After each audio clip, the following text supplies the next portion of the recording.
I've previously done a show on John Worrell Keely and the Theosophical Society. This episode is about what Rudolf Steiner had to say about John Worrell Keely. So who was John Worrell Keely? Well, he was an American born in Philadelphia on the 3rd of September 1837, and he died in that same city on the 18th of November 1898. He had a number of roles in different careers, which included investigating fraudulent mediums in the spiritual circles of that day. So I wonder what Blavatsky would have thought of that.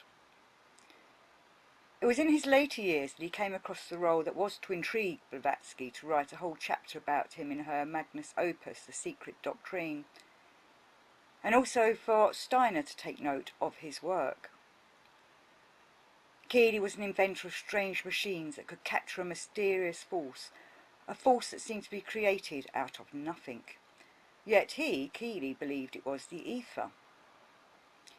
Keely said this unknown force was distinct from electricity and magnetism, and he was adamant that it was the ether, that with his machines he was able to imprison the ether and also to be able to release the ether, but also to be able to use the ether.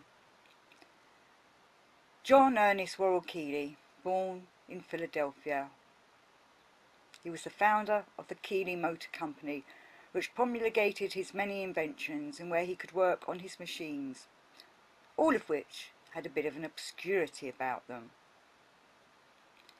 These machines produced unlimited energy, but they did not work with steam or electricity, oil or petroleum. They worked via mysterious energy which Keely called sympathetic vibrations.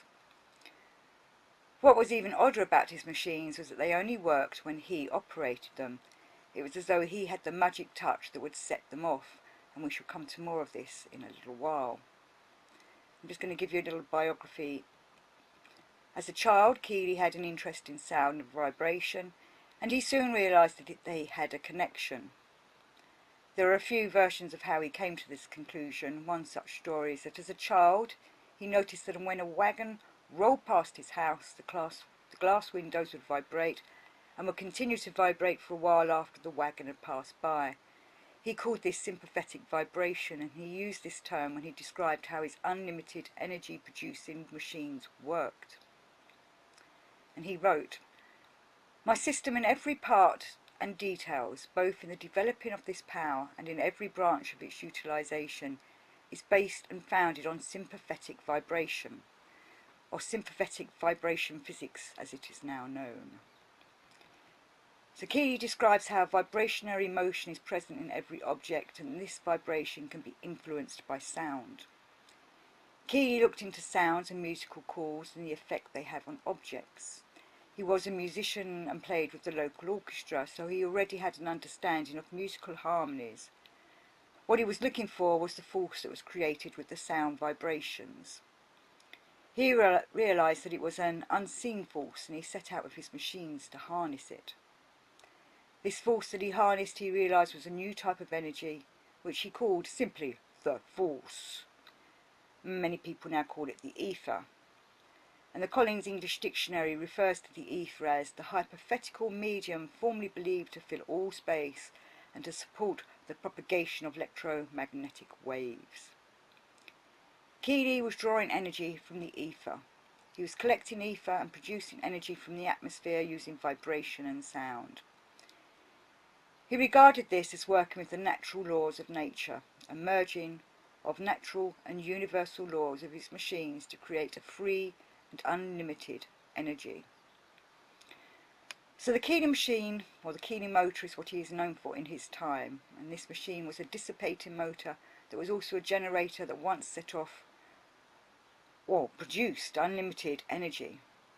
He patented it in 1872, and people came far and wide to see it work, but nobody understood how it worked, even the wizards of electricity, Nikola Tesla and Thomas Edison, who both came to visit and see his machines. Now, it could be seen that it used various principles of hydrodynamics, mechanics and vibration physics, but the how baffled many people, especially since Keely was very secretive about its workings. Another big problem was that the machines only worked when Keely, was around. Though he says he discovered the force, he also was the force. He made the machines work through himself, either using his willpower or because he was in some way attuned to the ether, so that he or his will vibrated in tune with what he was working on. His own magnetism aided the machines in their operation. So what does Rudolf Steiner have to say on Keely and his machines? Well, quite a lot, actually. So this is from we use the reference from the Steiner archive, GA 93. And Steiner said, "You may know that Keely's designed an engine that only worked when he was there himself. He has not fooled people with this because he had that driving force in himself that emerges from the soul and can set mechanical things in motion. A driving force that can only be moral is the idea of the future. The most important force that must be injected into culture if it is not to overturn itself." And Steiner talks a lot about moral energy and moral force and moral science, scientific science, and as we shall see, he's quite concerned about humanity's morality. He continues, this is Steiner, "The mechanical and the moral will interpenetrate because then the mechanical is nothing without the moral. We are facing this limit today. In the future, machines will be driven not just with water and steam, but with spiritual power, with spiritual morality. This power is symbolized by the Tau sign and has already been poetically indicated by the image of the Holy Grail. Just as man is no longer only dependent on using what nature gives him voluntarily, but how he shapes and transforms nature, how he has become the master builder of the inanimate, so he will become the master builder of the living." So Steiner believed that Keely's motors worked on the ephemeral energy, the ephemeral forces, not the energies of this physical world which machines run on today.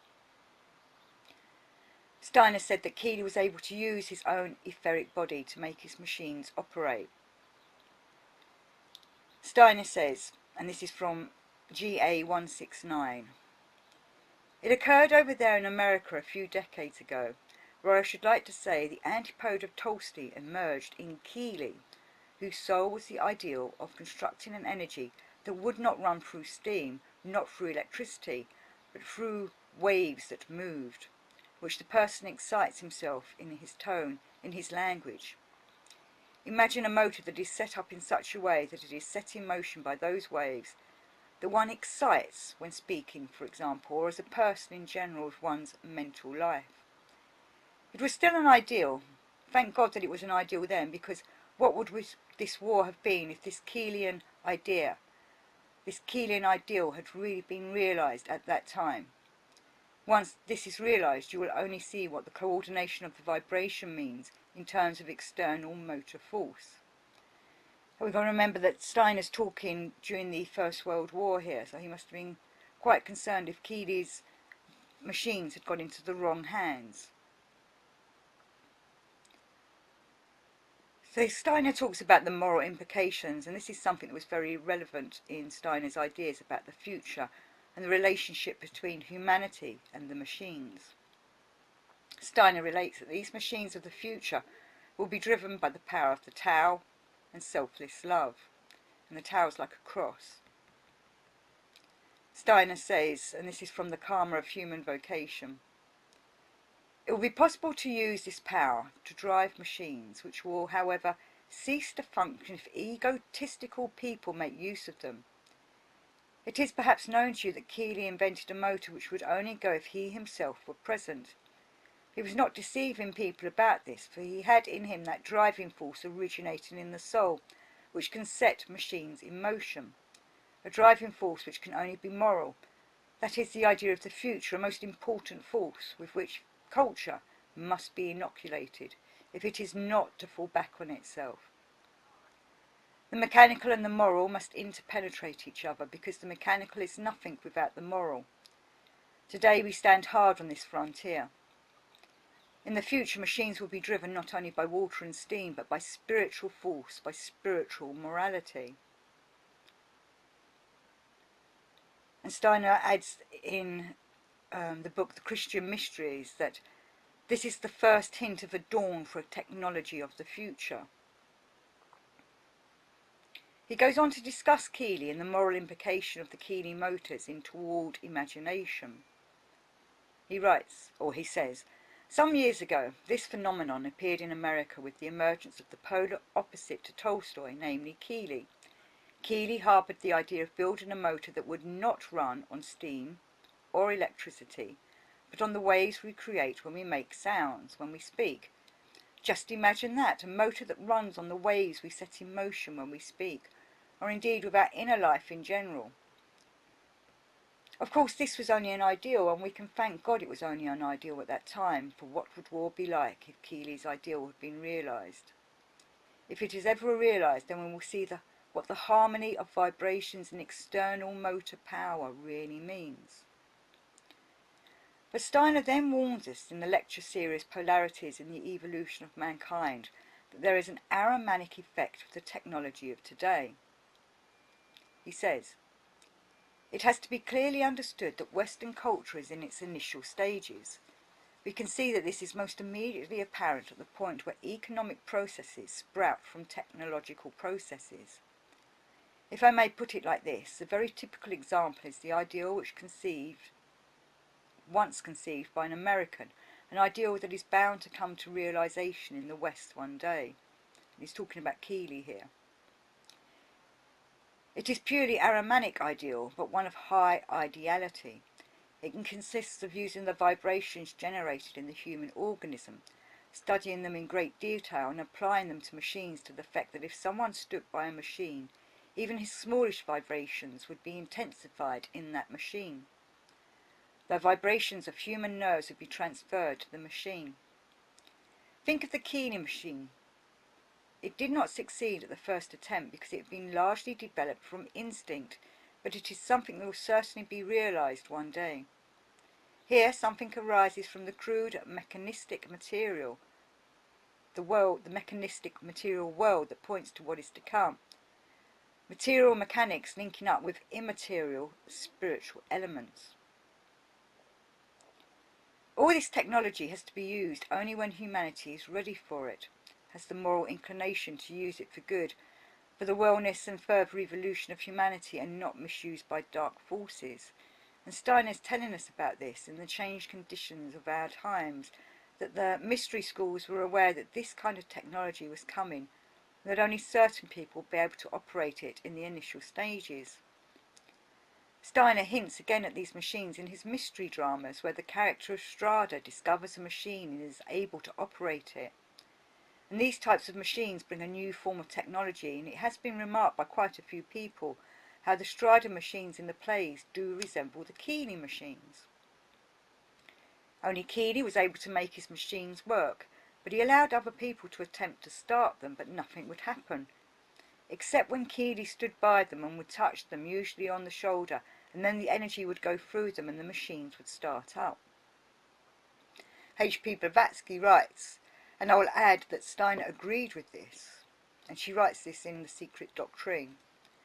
No one who should have repeated the thing done by himself could have produced the same results. It was Keely's ether that acted truly, while Smith or Brown's ether would have remained forever barren of results. For Keely's difficulty has hitherto been to produce a machine which would develop and regulate the force without the intervention of any willpower or personal influence, whether conscious or unconscious, of the operator. In this he has failed so far, as others were concerned, for no one but himself could operate his machines. Occultly, this was a far more advanced achievement than the success which he anticipates from his wire, and this is to go on about how the next machines he tried. Steiner would discuss the Keely machine with only certain people. He emphasised that the moral development was an important part of its functioning, and that this also was involving all the different forces, the spiritual, the etheric, all being used in physical machines, and all this will be harnessed with human energy. He says in The Karma of Human Vocation, today machines are constructed. Of course they are at present objective, containing little of the human element, but it will not always be so. The course of the world tends to bring about a connection between what the human being is and what he produced and brings into existence. This connection will become ever more intimate. And then in Reappearance of the Christ in the Ether, he says, in such situations the will is there to harness human energy to mechanical energy. These things should not be treated by fighting against them. That is a completely false view. These things will not fail to appear. They will come. What we are connected with is whether, or what we are concerned with is whether, in the course of world history, they are entrusted to people who are familiar in a selfless way with the great aims of earthly evolution, and who structure these things for the health of human beings, or whether they are enacted by groups of human beings who exploit these things in an egotistical or in a group egotistical sense. That is what matters. It is not a question of the what in this case. The what is sure to come. It is a question of the how one tackles these situations. The what lies simply in the means of earthly evolution. The welding together of the human nature with the mechanical nature will be a problem of great significance for the remainder of earthly evolution. So Steiner is constantly warning us that the future of humanity is uncertain. It can go either way, evolve or devolve, and all this is connected with humanity and the technology it is going to bring forth. Steiner relates that there is a link between the Ahrimanic forces and technology, and that it can be our downfall if it is not developed properly. Steiner talks a lot about oscillations, resonance and wave motion, and how this is all connected with technology and humanity. He can see that humanity and technology will work together. Humanity and technology can work together via vibrations, and human vibrations harnessed with the technology through resonance in the ether. I actually recommend Paul Emberson's books on this subject, where he discusses Steiner and Keely, and of course do check out the lectures that I have mentioned by Steiner himself. When Keely died, though some say he was killed, it had already been agreed between himself and Annie Besant that all of his machines and such like were to be sent to her, which apparently they were, and now they are supposedly hidden away by the Theosophical Society to keep them from getting into the wrong hands. It was regarded by Blavatsky and Steiner that Keely was a man before his time. This technology and the way of operating it is not for now, but for the future.